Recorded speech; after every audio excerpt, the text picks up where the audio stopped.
What's up, everybody? Welcome to Sideline to Baseline with your hosts MB and K Lou in the building. K Lou, what's going on, man? Wow, what an exciting exciting event that happened the other night. Obviously, now we're a couple days late, couple dollars short, MB. But Giannis did his thing, in game 4. So series tied 2-2. No, it wasn't Giannis. Giannis didn't do his thing. Well, he did his block thing, but but no, you're right. He did do his thing. I mean, he did it in a different way. He reminded us of defensively. You know, right? That, hey, I'm also was the not only was I the DPOY, but I was the defensive player of the year as well. Yeah. So that I definitely was a play, but. Then the boy, I keep telling you, whoever you talk about, they produce. So, well, partially, my man, Chris Middleton, he went off. He let you know what he got in his tank, you know. And right from the beginning, man, he was aggressive, getting it done, man, just trying to shoot the ball so they did it. Because actually, with Giannis, I was like, what's wrong with this dude? I thought he was off. You know, he only had 10 to 18 shots. He wasn't as aggressive in the paint. He was giving the ball up easy. I was like, man, what's wrong with him? Like, what is he point saving? Then they took him out the game a lot. And I was like, man, what's happening? What's going on? I read somewhere he had to say he had to go to the restroom, but he wasn't his aggressive self. I really wanted more offensively out of him. Right. You know? Right. And I didn't get that. I was disappointed, but the thing about it, man, his teammates stepped up, you know, especially in the second half. Right. So I don't want to get into it yet. We'll say that for a little bit later. Okay, I think you jumping into it. Hey, but you know, what's I of course, we doing our homework, reading different articles and stuff like that. I want to run something by you. I didn't even, how this first few minutes, y'all, we just come off the hip a lot of times, stuff we ain't prepared for. But I said it was something before we got on air that I wanted to discuss because I just read it, but it's kind of fresh and stuff like that. But Mark Emmert, president of the NCAA, spoke and what he said was, we need to rethink college sports, MB. Mm-hmm. He said, I mean, from the top to the bottom. So he even said, even from D1, D2, D3, what does that mean? He said, take it from the 1920s and put it to the 2020s. Mm-hmm. He's saying, if you're not at your school thinking of creative ways to figure out what a new landscape of your programs will look like, and when I say program, I'm talking about ADs, athletic directors, should and could look like, then you behind. Cause and I'm just blown, MB. It's like every time every word I'm reading to his, I'm like, this the dude, y'all just got out of court, man. Y'all just got out of court. What is going on?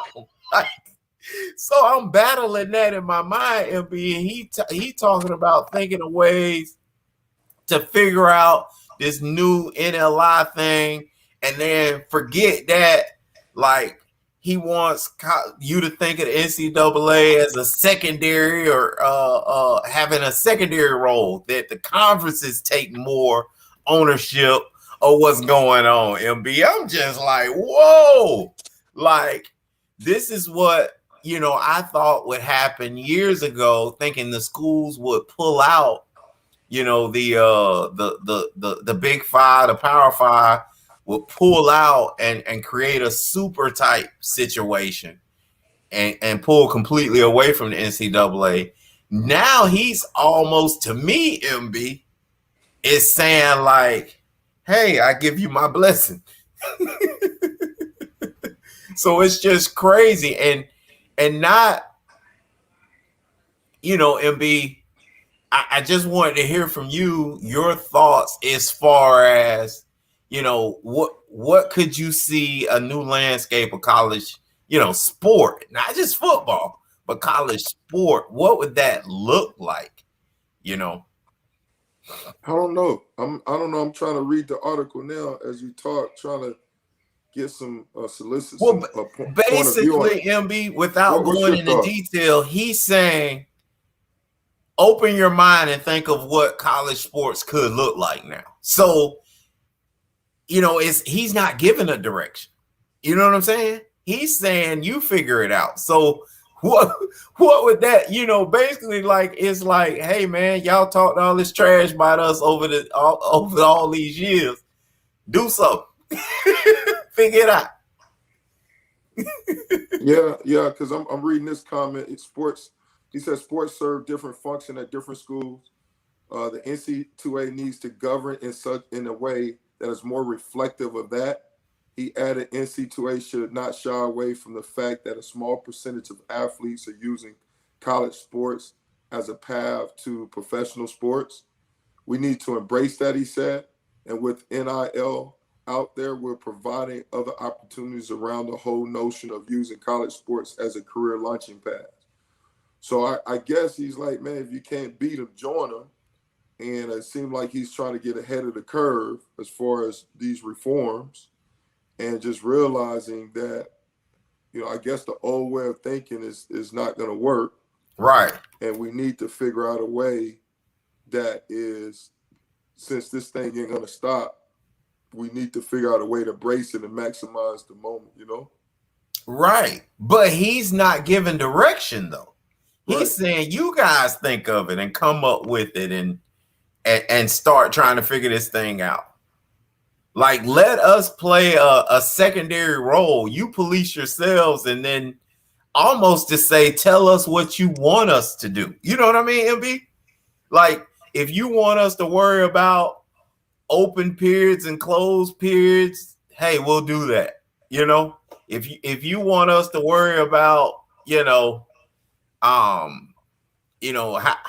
many athletes, I don't know. I'm just throwing this out there. Of course, this is against NLI rules, but can we put a cap on this? Because I know that's what they were fighting, and they couldn't put a cap on it. But if y'all want us to put a cap on a kid at 2 million, we'll do that. We'll monitor that. You know what I'm saying? That's the sense I got from it. It's like, you know what? I don't think all this stuff is gonna work anymore. And I think he's smart enough to look at the landscape and say some of this stuff, it doesn't make any sense anymore if we're here. If we go into the highest bidder now, MB, why can't we sign year round? If we go, and when I say highest bidder, I'm really telling y'all that's what it is. That's what it's gonna go down to. I don't care what y'all say. But if we gonna go to the highest bidder, why does it matter when you can talk to a kid? When y'all don't worked around this social media thing anyway, and the kid can shout you out, so then you can respond. So, like, why are we even looking at this foolishness? Why are we worried about obviously the impermissible benefits? Watch this, MB. Now the NLI is the way it is. You got an agent, you got representation. I don't care how you spin it. Somebody's helping you do what you're doing. So that's the same as an agent. So why is that a rule anymore? And I really think that's where he's going with all this. Yeah, I think no doubt. And I just think he sees right now, especially with the momentum and the potential and the lawsuits and stuff that's already in place, he just see now, like, man, what's the old song? You got to know when to hold them, and you got to know when to fold them. Yeah. Know when to hold them, know when to fold them. And I just see right now, because they actually been doing a hands-off approach with this NIL reform at the month once it got passed from a state standpoint, state legislative standpoint, and went to Congress. So they kind of been sitting back and watching to see how it folds to some degree. But I just think now he just looking at it like, you know what? Can't beat them. Let's join them. Let's try to figure out a way. We need all hands on deck. Trying to figure out a way to reshape the program, reform the thing, to see how it goes. What's the best way to do it? Right. Right. And I just think it's a great idea. I think it puts the ball in these schools courts and a lot of stuff that they've wanted to do. Now, it was interesting to me, and he made comments about, you know, lacrosse is different from hockey, and he used another sport. I don't remember Field what it hockey, was. yeah. He used Oh, he field hockey. said Field field hockey hockey. is Okay. different from football. Right. And Yeah. so he made those distinctions. And I think he was talking about, you know, MB, a lot of, you know, like we're big in baseball down here in Florida. And although I don't know a lot about it, I know it's huge. And a lot of smaller programs are able to compete with bigger programs. You know what I'm saying? In baseball, in that level. So I think he was, to me, he was mentioned, to me, that meant, hey, if your baseball program can play Power Five schools, why aren't we allowing this to happen? Why you can't go to the World Series? You know what I mean? And just because you're in a NAIA school or you're a D3 program, you're not eligible to play in the World Series. But you play, if you can play that schedule and you can qualify for it, then you should be playing it. So I think he was thinking completely out of the box that, you know, that you think he was thinking on that level? I mean, the way he wrote that, that's how I took it, because, you know, I'm thinking, why does it matter if you're, you know what I mean? If you can compete, why aren't you competing? And that may be the only program you can compete at that level with, but why not be able to do it? Because if you think about it, MB, you're maximizing your monetizing potential. You know, if you're a D3 program, you're not being able to really get a lot of money in. Okay, your conference not making a probably little nothing, you know, and then advertising dollars are super small at that level. You're not on television, but now all of a sudden you got a girls field hockey team that's out of control, and you know they on the Power Five circuit and competing with those girls. Now all of a sudden you may be able to, because you're on television, now you're getting some revenue sharing involved in that because you playing that kind of schedule. You know, maybe that helps you survive with your football program. You know what I mean? Or makes your basketball program be able to, make it. That's how I see it. Yeah, I didn't see it that way. You know, based on what I just read, I just saw it more from a financial standpoint, because if that's the case right now, it's already issues with the system in place in regards to, you know, the playoff system right now, that some teams that's not in the Power Five conference, say from a football standpoint, they feel left out, you know? And so now when you're saying basically if it's a free for all, then now you got teams on Division III that may be really good, but yet they want to do that if it's up to a beauty contest, they may get left out as well. So I don't know. I didn't see it that way. Not to say that it ain't that way, because like right now he really didn't get in specifics about his plan and what he's suggesting. He was just trying to decentralize the NC2A and say, you guys handle this on your own. To me, that opens up, because it's different. Because even with the term when he quoted, say it's a small percentage of college athletes that is using this to go pro, and it makes you think, okay, you know, what is he trying to apply there? So is it set of? So I looked at it there. Okay, is it a set of rules for football, basketball, the sports to go pro? Is you got to have a set of rules for that? Then you have a different set of rules for athletes that don't have a professional component to it. You know, so I thought it's more of a, you tailor-made it based on each situation. Like field hockey is not football, so field hockey got a certain rules that may apply for them.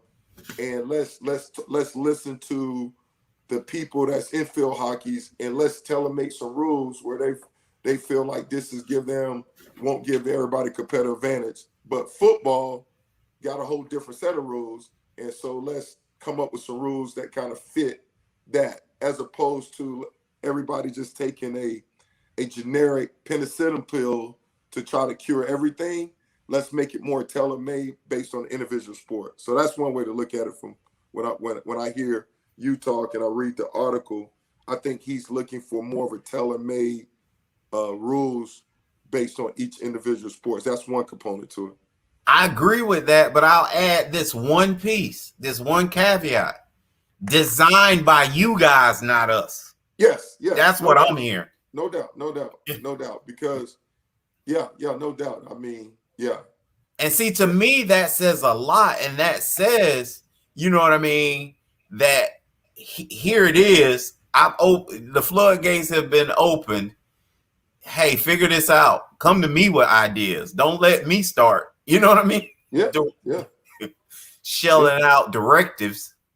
Yeah, and he's like, man, this is above my pay grade, I guess. You know, in that regards, like we can't.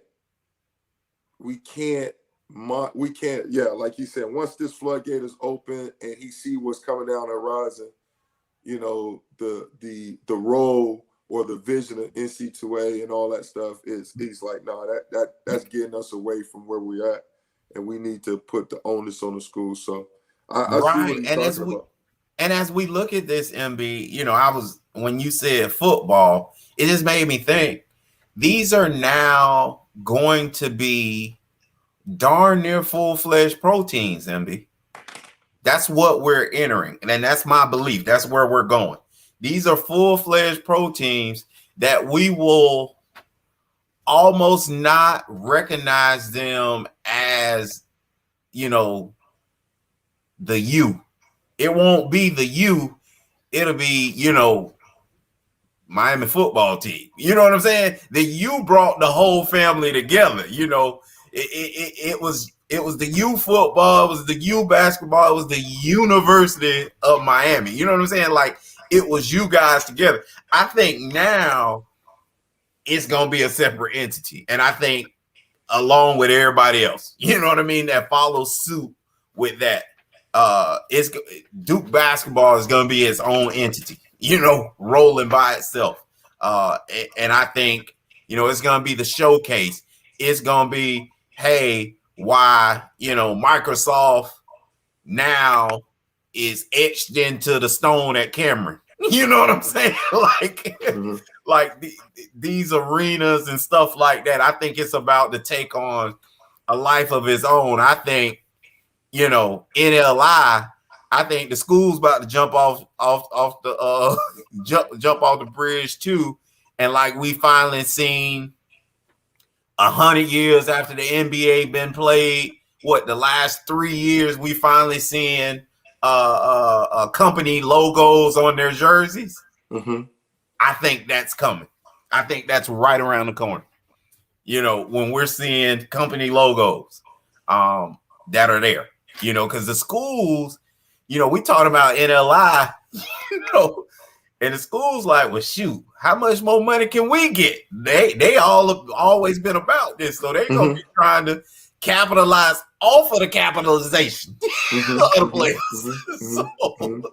So I think, hey, I think this thing, and because of that, and because of the growth.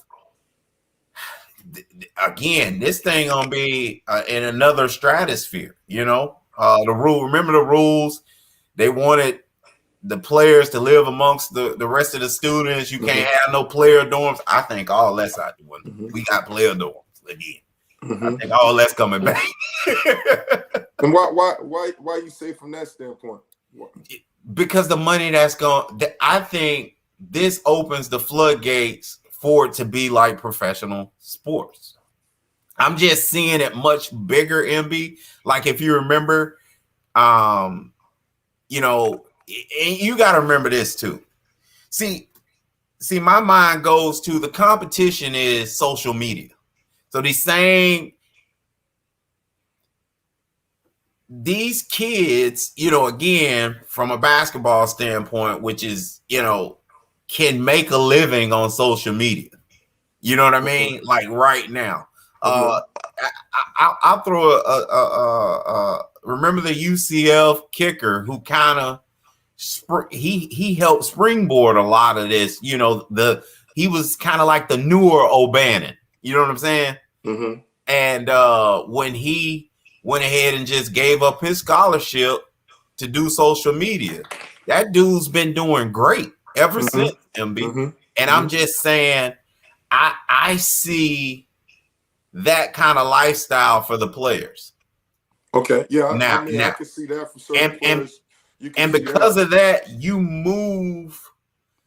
You kind of, although there's always that, oh, those are athletes kind of on campus, it's kind of like now you looking behind their name and it's 2 million, 3 million, 10 million followers. Now you Jay-Z. You know what I'm saying? When it comes to following and when you speak, you LeBron. You know what I mean? Like, and I think that's just going to elevate those players and move them to a separate entity. I think we'll be looking at them and talking to them and talking about them like they pros, MB. I think that's where we're, and not to say we weren't far from that anyway. yeah. But I'm out there with it. Yeah, I can see some of that, what you're saying in that regards, but I don't know. It's like, that's what I mean. Obviously, the individual player is going to get even more recognition because of the money that he's getting or the additional exposure he's getting from advertising and all that stuff, you know? So you're going to get more of that. But overall affecting the team aspect of it, you know, I mean, it obviously it's going to have some effect, but affecting, so you're saying it's going to make, when you talk about Duke its own entity, like break that down a little bit, because you see like the Olympics, right? So let's talk about HBO's doing what? What's the thing they do? They used to Hard Knocks, right? Mm-hmm. You see how all of a sudden, I think it's the Cowboys, right? Again. Mm-hmm. So Dallas becomes a feature NFL team. And before social media, when HBO was the big thing, right? Mm-hmm. They would have became all of our not favorite team or anything like that, but we would recognize those guys and what they're doing and be like, oh yeah, I remember when. Right. You know what I'm saying? With Hard Knocks, right? Yeah. Now you got Hard Knocks at everybody's school. Because all you need is, you know, the dude at UCF now, I'm thinking, I just thought about his name. He goes by Destroying. So, you know, if you look at these guys, right, and you say there's going to be on Alabama team 2 dudes that are social media savvy, that becomes Hard Knocks, MB. You say at Miami, you got 4 of them. Oh my goodness, boy, this is off the chain now. You know what I'm saying? And I'm just saying, from that kind of stuff, we're like, wow, you know, we watching reality TV. We just are, and we can see it through the eyes of every guy now. So it's gonna be amazing to me to see how the coaches try to put a clamp on this. Because, you know, the players going to fight back saying, hey, man, no, this is how I'm earning. I'm trying to earn a living this way. You got to back off. Bump that. You can't tell me. I can't, you know, of course, I can't film the practice. May not be able to film meetings or something like that. But, hey, man, I'm in the locker room. This is my time. This is for my channel. You know what I mean? We on the bus. This is my channel. You see what I'm saying? Like, I'm telling you, like, to me, that's where because I see what's going on in social media already, and these, you know, it was the clamps were put on it. Now, the kids like, man, I'm finna monetize these 30,000 people following me. Yeah, I definitely see that standpoint. Yeah. And I'm just saying, with their celebrity comes the program celebrity. You get what I'm saying? And the fact that even a dude that we watching on Hard Knocks he gets cut, we still know him.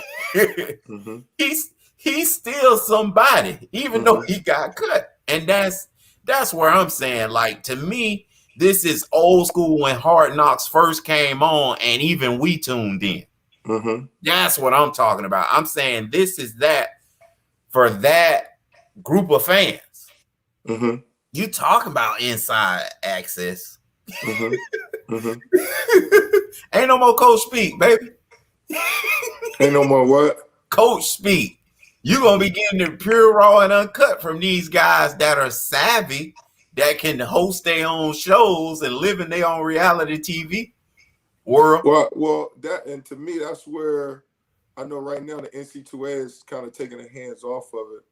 But even to some degree, large degree, and even the NIL restrictions is based on the school right now. Because I know when some schools, they'll, as far as say sponsorship, for example, you can't be on the field and Nike team and you got Adidas on, Man. So what I'm saying, so every school, so I see what the dude talking about, every school, or they need to make their rules up, right. Get ahead of it. So some schools are already setting those limitations. And then now from a standpoint, it's easy, just like with the NFL, right? They set their limitations on you can't have such and such in the locker room, you can't film this and that. So it's just going to make more teams, their compliance office, just that more, okay, what are the rules? We're going to have to force it, come up with these different rules and try to minimize or wherever they feel like needs to be in place, try to limit that extra exposure, MB, think about it, my son Asher, right? If he has any aspirations being in front of a TV screen, or he like doing, he like his Uncle Pac Jam, love being on social media.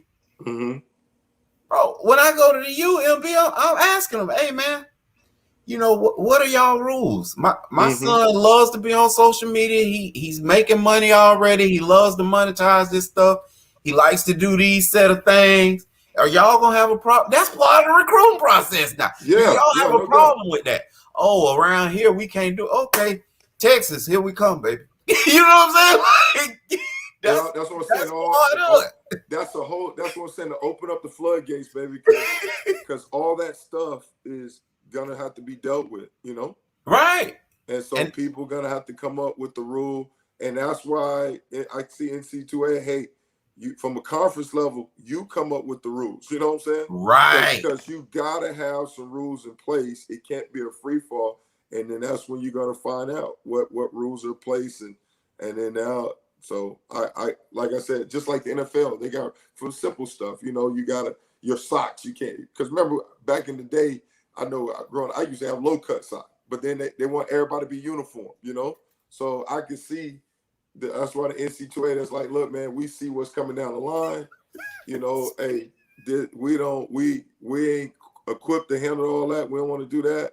Y'all gonna handle it from a conference level. Hey, LB, speaking of the uniform code, I forgot who they was clowning what time before the game. Because on everybody's team, the DBs especially, wide receivers are a second. They're a far second too. Them DBs finna kill all them uniform rules. Like you look at them and that picture that's in the locker room and you say, I don't even know. Right. Where do I stop? If we was defining dude, where do I stop finding you is what I want to know. Right. Okay. So we was coming out we went in the locker room one time before a game, and I don't know who it was. It was like a O lineman or a D lineman. They made him stop and turn around next to the picture. They were like, "You look just like that picture." Right. So that's how much they didn't care nothing about that picture. They saw a dude in the locker room look like him and clowned him. Right. Yeah.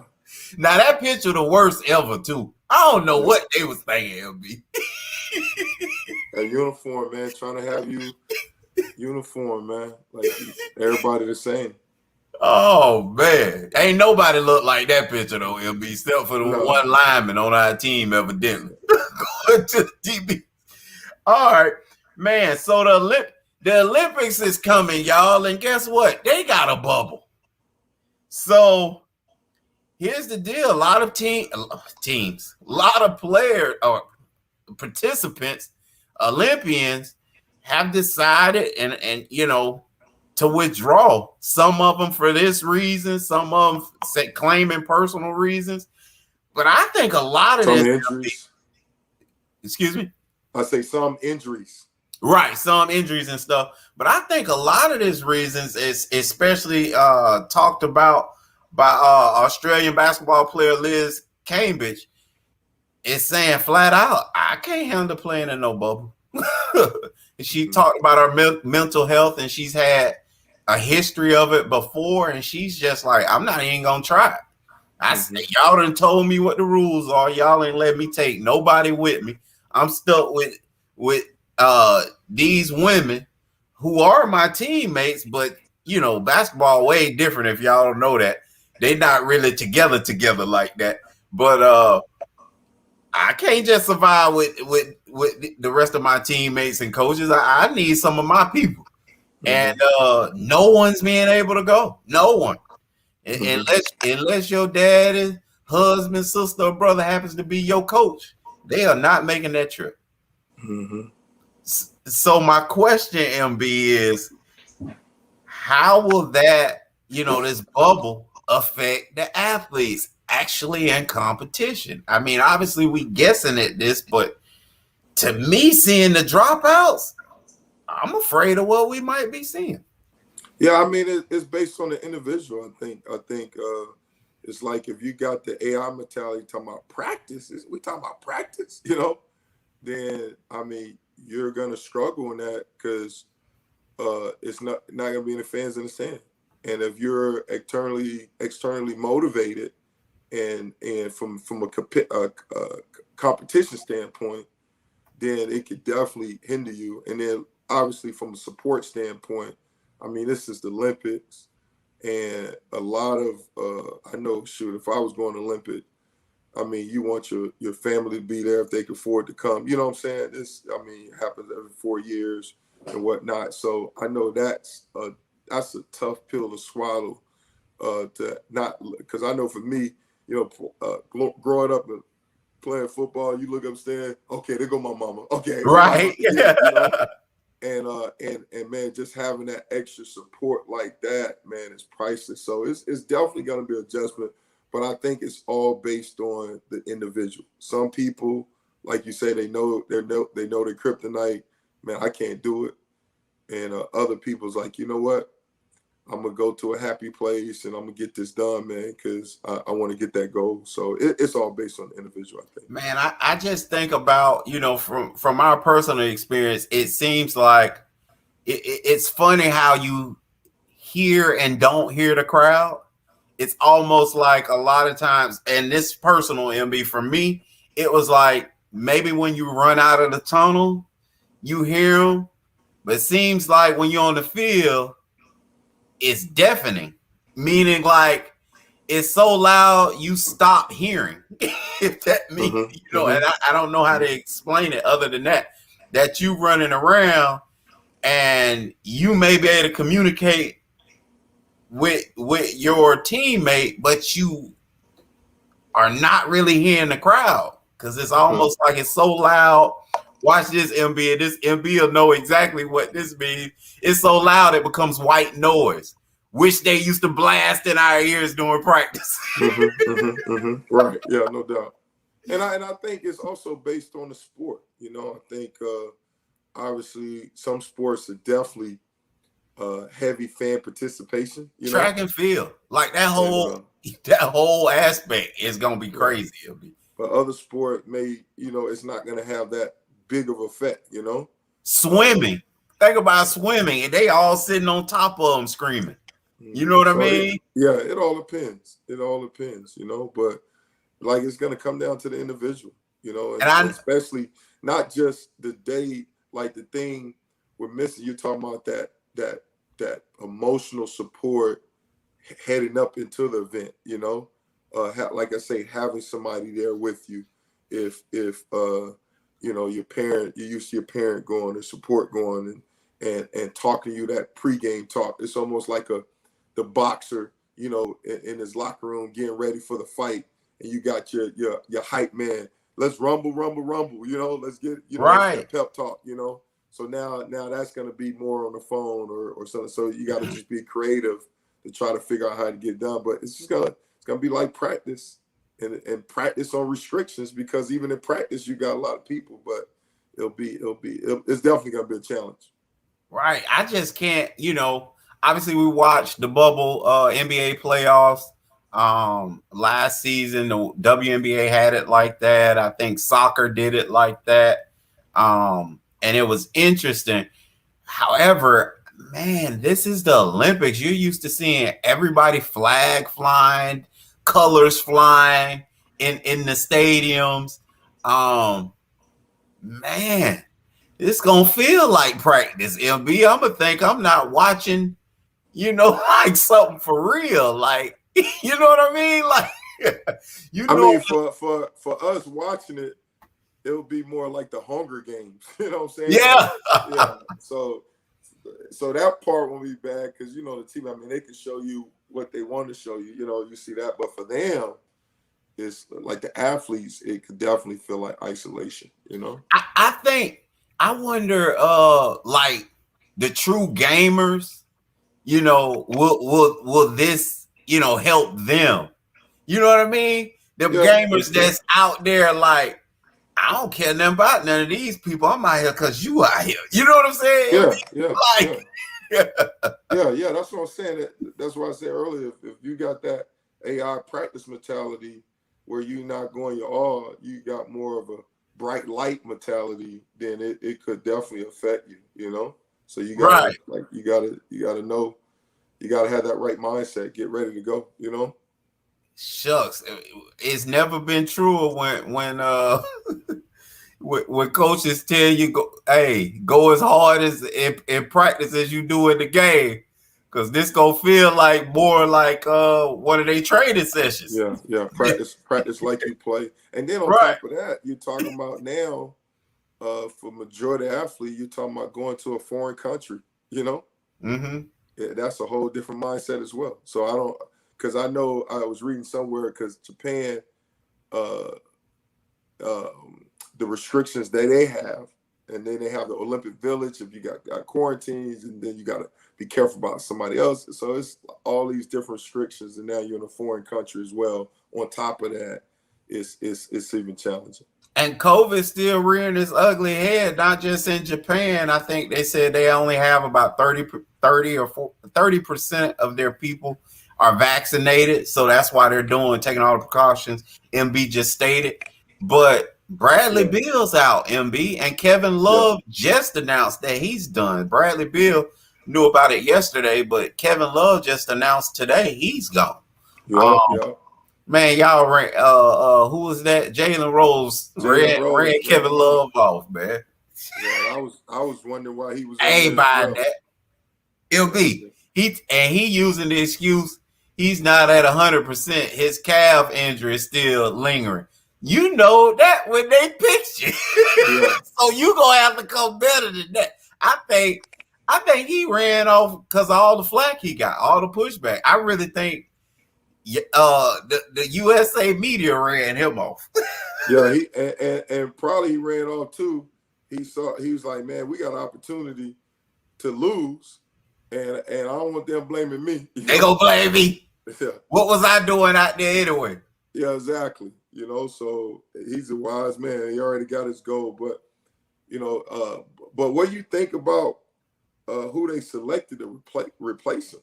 MB, I know JaVale McGee ain't nobody's favorite player, but it's brilliant because we talked about they needed rim protection. Somebody that can goaltend like every time. And JaVale, every team in the NBA, when they've gotten him, for his defensive skill set. He's super athletic. He's a super athletic 7-footer. People don't recognize that. Shaq kind of ruined the dude's career. Shaq and the Fool kind of did a do to him. But if you really watch JaVale McGee, you'll see when he's in the game, he's a presence. People know he going for every shot. So this is the type of guy that, you know, MB, when they read the roster, immediately that's what I said. Where's this kind of guy? Right. You know what I'm saying? But now also, you ain't got your boy down there getting dunked on. Draymond Green. Yeah. Draymond holding it down, man. Y'all sleeping on Draymond. But it's just like, man, when you look at it, and I definitely understand what you're saying, but it still make you like, dang, who is, like, man, that's our Olympics team. Yep. Genius on that, you know what I'm saying? And then the other guy, Sheldon Johnson from San Antonio, you know, I know he was on a select, so he was he was like an understudy. But you like, man, is that the best we can get? But then that just circled back to the original conversation as far as Olympics, as far as people reason not going. And some superstars obviously are hurt, right? And then some of them just like, man. Steph said, I ain't doing it. Yeah, some of them I ain't doing it. So you like, man, it's just, so it's kind of disappointing because you was like, man, is that the best we got, you know? Yeah, it is the best we got right now. And they go, hey, I mean, someone told us what, Monday, that we finished third. I'm doubting that. We beat Argentina, right? Everybody celebrated. LB. The same team. Nigeria blew out Argentina. I mean, was it Argentina or Australia? One of the A teams. And they blew out the same team that we just beat. You know? Yeah. They gave them 30. I mean, I just don't think the talent there. Well, watch this. Sorry. The talent is there. I'm sorry to do this. The leadership is not, MB. You don't have that ultimate alpha. I'm sorry to say this, MB, but I think the only way we go is Jason Tatum grow up and be like a super alpha. Because, you know, on teams like that, you don't need a regular alpha. You need a super alpha. Right. So you don't think you got the super alphas? I know my boy Draymond Green, he think he's the super alpha. Nobody respects him, MB. You can't say that. Nobody. Why you say that? You can't. MB. No, you don't respect them. Triple single. You don't respect them. Triple single. What about Dame? Dame Leonard. Dame worried about what's going on in Portland right now. Dame about to tell y'all he out of there. He coming to the Late Show. There you go. Nah, Dame. No, seriously. The reports I read right before we got online that in the next couple of days, Dame about to tell them he won't out. Here's another topic, MB. Let's transition. We're gonna be all over the place today. Let's transition to this. How about this, MB? Pretty much all the new coaches that's been hired, we cried all summer Black Lives Matter. What happened? NBA gave it to y'all. Okay. I don't know a non-black coach that's been that's been hired yet. Okay. And guess what? All their teams trash. Remember I told you? Huh? Say that again. So you got Chauncey Billups, you got Jason Kidd. The Magic are about to hire a black coach. The Washington Wizards are down to 2 black coaches. Who am I missing? Oh, there was the coach Boston. that left Boston. Boston hired a guy from Brooklyn. Who was that? Man, I don't know how to say his last name. I'll put it to you this way. Yeah, because the one that just left Dallas got rehired. White coach that left Rick Dallas. Carlisle. Yeah, Rick Carlisle. Yeah. So there have been a few, but all the black coaches MB done got horrible jobs.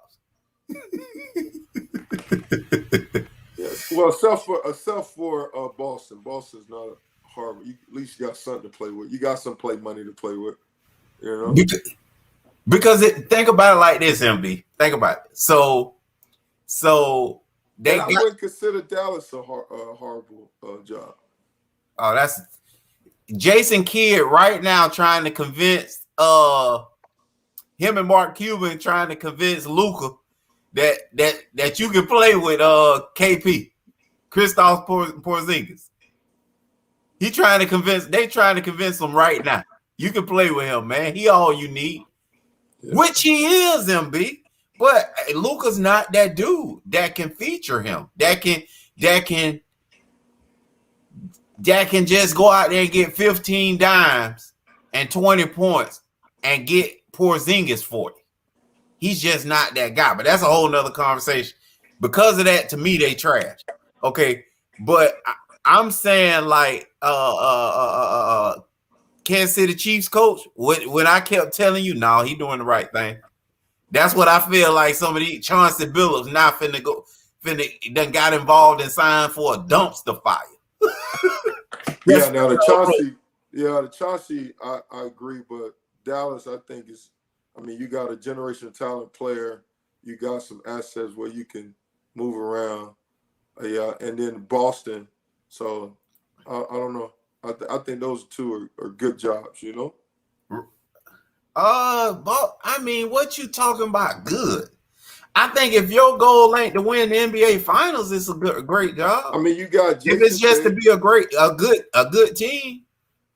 No, you got Jason Tatum and you got Jaylen Brown. I mean, you got some guys. You got Marcus Smart's a free agent. I mean, you got a team that's what 1 year removed from the Eastern Conference Final.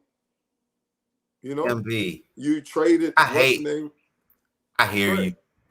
Yeah. I hear you, but it's just not enough. It's not going to happen for them. They've missed their window, MB, and they've shown us. Okay, what third guy gonna get it done then, MB? Let's talk about that. What you mean, what third guy? What third guy gonna get it done? Kyrie couldn't get it done, but y'all said he was gonna win in Brooklyn, and we still ain't discussed that. How them three? You told me they was a championship or bust, and I ain't heard you say nothing about it, about the bust part, you know. And then, but you had Kyrie, you had the one that came there from Charlotte. They just got rid of him. So who's next? Who can be that third guy? Shoot, for me, I think when you talk about Jaylen Brown and Jason Tatum, right? You got two young cornerstones that you can build around them. Obviously, you're right. They need more help. But, I mean, I think if they get the right parts around them, all right, because when you talk about Kemba Walker, who's been hurt majority of the time, I think, like I said, you just 1 year removed from final. You got a good foundation. Now they got to get that. All right. Yeah, I'm just saying you got a good foundation. Now, they're a championship team right now? No, of course not. And not too many other teams can say that. But they got a good foundation to build around. When you got two young guys you can build around, now you got to get some other guys. And you mentioned Marcus Smart with that. You mentioned Hartford, quality guy, especially Smart, consistent third guy. If they couldn't do it with Kyrie, man, and saying and the whole general thought coming out of that locker room was we were better without him, and they actually proved that they were better without him. Bro, yeah, they went to the NBA Finals. I mean, not NBA Finals, but Eastern Conference without him. Okay, so then you follow that up with a more of a team guy, and you lose him. Okay, you lose. Okay, watch this though. Yep. You lose him. Yeah. Y'all are a better team without Kyrie. How y'all ain't gonna be a better team without Kemba Walker, who had been getting killed in the media all season anyway, saying that he was underperforming, even when he was playing. So I'm just saying,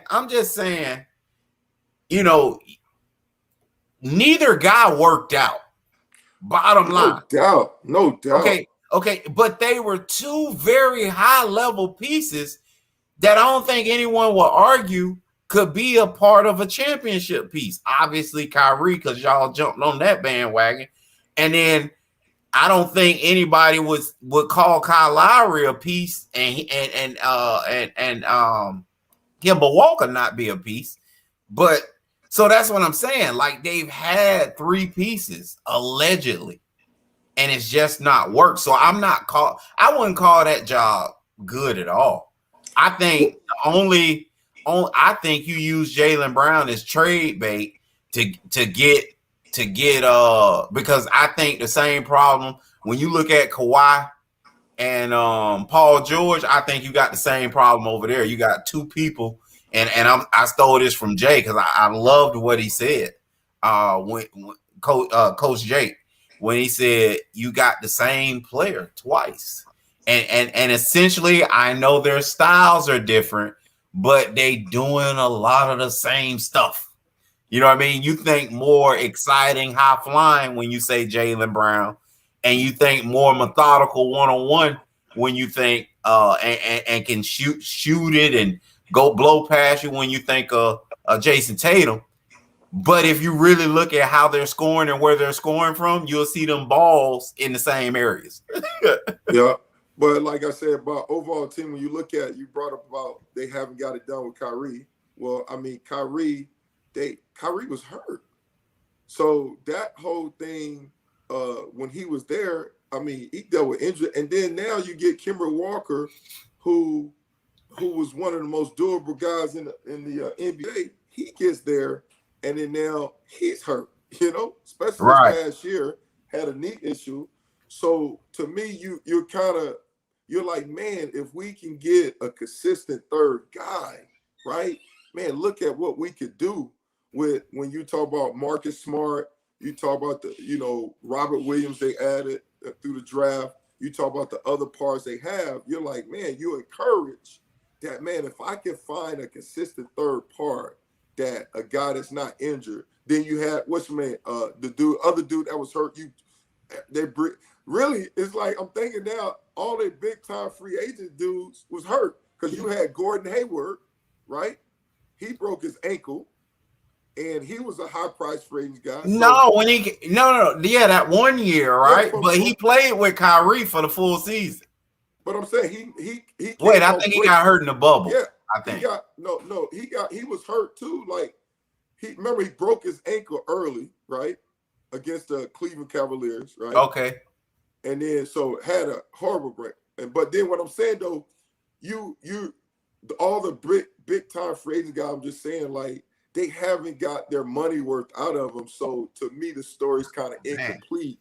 And it's kind of been a teaser because you're like, man, if we could do this with that, man, if we can get a consistent we can get over the top. So if was a fifth, we all be drawn too, right? There it is. But that's what they're looking at though. And you can't argue with that in mind, that if you can get a consistent guy, and they thought they had that with Kemba, so they looked at Kyrie. Okay, Kyrie didn't work out. We got Kemba Walker. He's consistent, man. He's the quote unquote anti-Kyrie, right? If there's such a thing, right? But then this guy, bless his heart, he gets hurt, but they end up going to the conference final, and you're like, man. So I don't know. I just think it's hope. The cover is not bare, because when you look at it, you got two guys that are great, really good players. Basically, Jason Tatum, he's on the way up.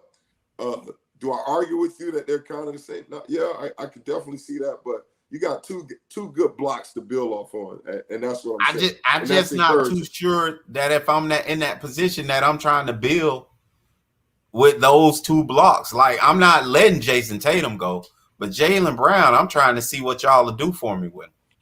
Like, and I'm not gonna bring in another Jason Tatum. I'm gonna go big, or I'm gonna go super scoring point guard. You know what I mean? I'm not going the same guy, and I think yeah. And then now that's all about availability. What's out there, because everybody available. We different, MB. No, I guess when you in LA, it's only so many difference makers around. Where, like you say, right? It's only certain men we all kind of label people superstar, but difference makers, right? That's around, that's available, that you get. It's a limited amount. So, everybody available, but I guess when you with the Heat, you worry about contracts and stuff like that. When you in LA, everybody's available. We don't care that about you under contract, man. Watch what's finna happen with Dame Dollar, man. Y'all been doubting me for a whole year now. Because I've been talking about Dame Dollar for a year. They ain't got the draft capital to get Dame. We ain't got no players. Huh? We ain't got no players. Y'all ain't got the draft capital. We under the cap, baby. Y'all ain't got the draft capital. Y'all got the assets. We don't worry about that stuff. We let all these other clown teams do the foolery. We worry about the player. Well, but K-Lou, the county got to work to make the deal happen, especially in the NBA. That's what I'm telling you. You said the accounting. We got the money. That's exactly right. But what you talking about draft capital? We don't care nothing about that. Well, the problem is ain't too many guys on contract that you can add in the deal to get it done. Other than what, Kuzma, right? You can have, that's the only person we got on the contract. You got Dame with a max contract. Hold on. Yeah. Got a max contract that's about to kick in. We gonna play the max money to get it done. We gonna pay the what is it? The tax, the luxury tax. We'll pay that 3 times, man. We don't care about that stuff. We'll pay that 3 times. Whatever y'all charge us, multiply it by 3. We'll do it. Yeah, but it's definitely so you just keep hope alive, baby. Because I know people trying to make that trade happen. Can it happen? Yeah. So they right now owe him $44 million a year for 4 more seasons. So the Trailblazers need at least $4 million in player salaries joining their roster to swing the deal. Hey, we got that. So talk to me. Tell me right now how. I think because we need $4 million. Tell me how you get it done. You said $4 million all they need? No, 40. So he's got $44 million in a year for the next. Owed to him approximately a year for the next 4 years, right? And so to make this happen, they said they would at least need $40 million in player salaries to make this, to swing this deal. That's obviously you could, but you could do I've never third party involved and all that stuff. You know? Right, MB. I've never the NBA trade stuff has always been super confusing to me because it'd be like one trade we focused on and 6 teams get involved. So listen. I let the big boys worry about that. I just tell them who we need to get. I point at that guy. Yeah, that's what I'm saying. You let the accountants help. You let I just point at that guy. We need him. Yeah. Hey, you got the accounting degree. You worry about that, okay? You look at my salary cap and 3 other teams and figure out how we get that done. This is what we need. You know? Yeah. I don't know. Yeah, it's just, to me, it's just with that, because you don't have the major assets. It's almost like it's tough to swing that deal. But I understand, man. You it's the Lake Show, baby. You feel like you'll get it done. You know. Hey, we done did it. We done did it before. That's all I'm gonna tell you, MB. Yeah. Well, look at this. 1 hour ago, Portland Trailblazers star Dame Lillard. He just said he denied making trade requests. Yeah. He just tried to get on top of it. Yeah, he said I ain't making no trade requests. Hey, look, AD said the same thing, man. Till he made it. No, AD, he had on some shirts, some Looney Tunes, like I'm out, let me get out. You know what I'm saying? He was letting you know he's out, you know. Hey, MB, he was all about, listen, towing the company line till he wasn't. Wow. So, MB, to close it, man, NBA Finals now 2-2. I believe this when Phoenix gonna fold, MB. And I think they front runners. I'm putting that out there. They front runners. You know, the only series they was down against, I crippled behind. They were down 2-1 against us. And then routed off 3 more wins in a row to close the deal. They ain't been down since, MB. I think they front running. Ain't no way you gonna dominate the ball game like you did the first 2 home games, go on the road. And listen, these ain't true home and away games. Y'all need to stop that. It's 35 people in the building, man. They done opened it up, kind of. Nah, they don't open that thing up, Caleb. I still see the banners. Man, they when I'm don't watching open that thing up. MB, you still see the banners though. So either way though, MB, you up, right? You up 2-0. According to Chucky and you know our basketball analyst Chucky Atkins, Orlando Early, they tell us all they got to do is steal one. How you ain't steal one? You know what I mean? Like, why couldn't you steal one?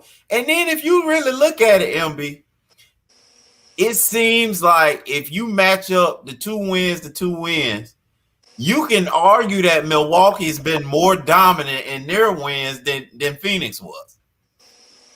And so I think Phoenix in trouble. I think they front running, and I think they in trouble. I think they getting tight.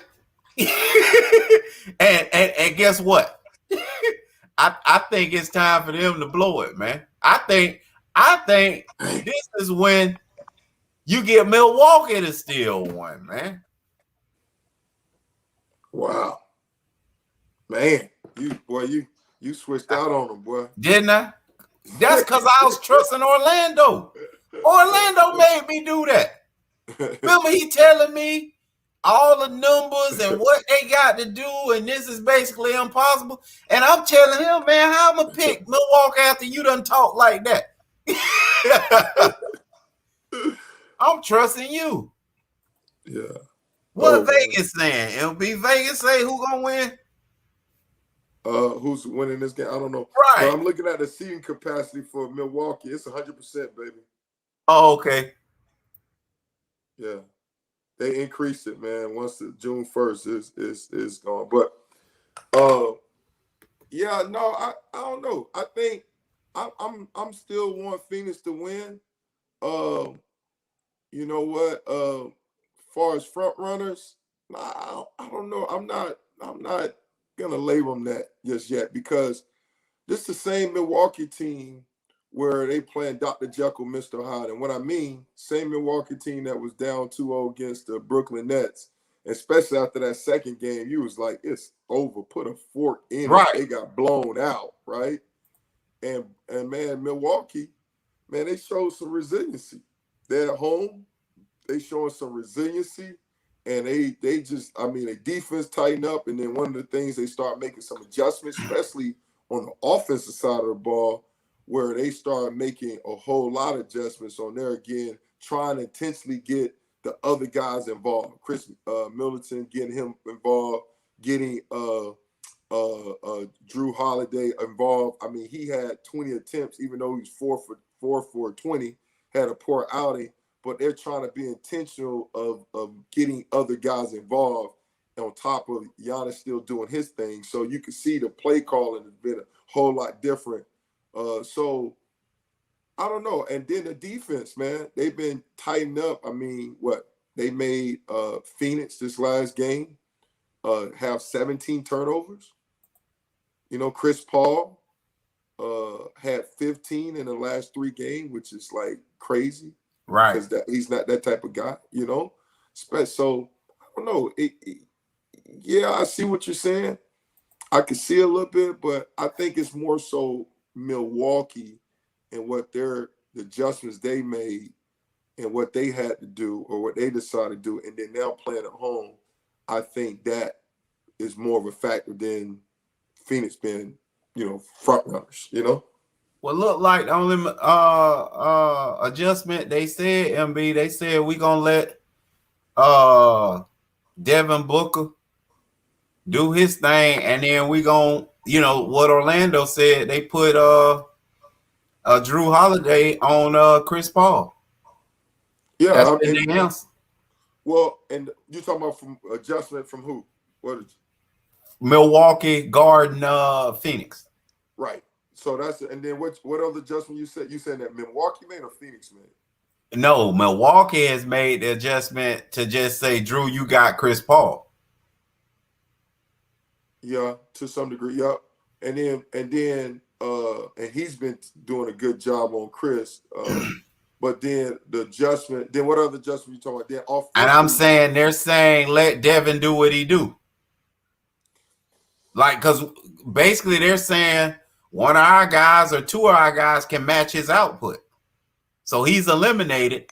And then if we can stop Chris Paul from not only going off on us, but also making them go, that's a win. I think they're looking at Chris Paul like slowing him down from getting everybody else their buckets is a win. And I believe, because he's that guy. That's who he is. Mm-hmm. And Drew Holiday, is a guy, it's quite easily Giannis is going to get the MVP if they win. Problem is, I don't know if he is. If they keep this matchup and they win out, there's no way you could tell a guy like me that Drew Holiday ain't your MVP. Yeah. I don't know. I'm just saying, if they can win out and they not change this matchup, MB, then we know why it changed. If you go 0-2 and then you go 2 and let's just say 4-0, and the biggest change you make is that adjustment, you know why it happened. Well, the thing is though, the first two games, right? I think I forgot, I probably get it wrong, but he was on one and then he switched to the other one in the other game, Right. So he was on, I don't know, I think he was on. But I thought, remember what they did though. He went to Chris Paul, but they put him in the pick and roll and they switched. They're no longer switching. Yeah, he was fighting to get over top, right? Is that what you're saying? Right. They were switching. Remember, that's when they killed Brook Lopez. Yeah. So although he switched to Chris Paul, Chris ain't let him guard him. He called Aiden every play. Yeah. And then they would try to mix up. He would try to get over top. I think, to me, what I saw this game, he was on Chris, but what I saw Phoenix was so intentional of trying to get Booker going. Booker. Uh-huh. They got away from they got away from the bread and butter of the pick and roll. They didn't run it as much. They was running like trying to double pick play to get Booker involved. They're trying to do this. They were so intentional, especially in the first quarter, to get Booker and Miles Bridges involved that, to me, they got away from the bread and butter, Okay. That's what I was looking at. They got away. You didn't see the pick and roll as much. You didn't see them feature Chris as much with the pick and roll to get him going, Right. And so I think that kind of hurt him. And then he just looked off. I mean, him and Giannis, I don't know. I was like, man, they both physically just seem off. But I don't know. We'll see. But you say that, man, that Holiday, if this continue to go, even with Giannis and Chris Middleton alternate between who gets 40 points a game, you think he can win MVP just based off his defense? Well, I look at it like this. This is the way I look at stuff, right, MB? Yeah, like, talk to me. Their job, right, is to score. Flat out. The two you just named, Giannis and Chris Middleton. And of course, Giannis has to double on defense. No doubt. No doubt. But the one cover that puts all that at risk is Chris Paul. If you can't guard him, none of that matters. Giannis can score and play defense, they lose. Chris Middleton can go haywire, they lose. The difference in these last two games has been Drew Holiday not allowing Chris Paul to go. I'm saying that we can put a finger on why they win if they end up winning out. That's all I'm saying. So the MVP to me is more about, like when you get a Andre Iguodala that wins it at Golden State, it's like, no, he's not the best player. Right. But he's the reason why y'all won. Right, because his defense allegedly on LeBron, but then he had more offense. He did it on both ends. Yeah. And so you point at what was really the difference. Because these guys canceling themselves out. You ain't got LeBron, a younger LeBron that guarded Steph Curry and stopped him. You know what I'm saying? I'm not saying that happened. I'm just saying that's definitely not what happened. You know what I'm saying? Like he wasn't playing both ends of the floor like that. And so you get a guy like Iguodala and you say, hey, he in spots stopped LeBron. He was a difference maker on the offensive end, and then also steals and blocks on the defensive end. He's why they won. And that's all I'm saying with Drew Holiday is once you match everything else, is one glaring thing that pops out at you, and it's him on the defensive end. Oh, so yeah, no doubt. That's why. But you remember I started off saying Giannis will win it hands down. I started the comment with that, but I said I would pick Drew Holiday. So, well, we appreciate y'all pulling up, stopping through, hollering at us because you know us, man. We appreciate y'all stopping at. Like us, subscribe us, share us, man. From sideline to baseline with MP and K. Lou, we are gone. Peace.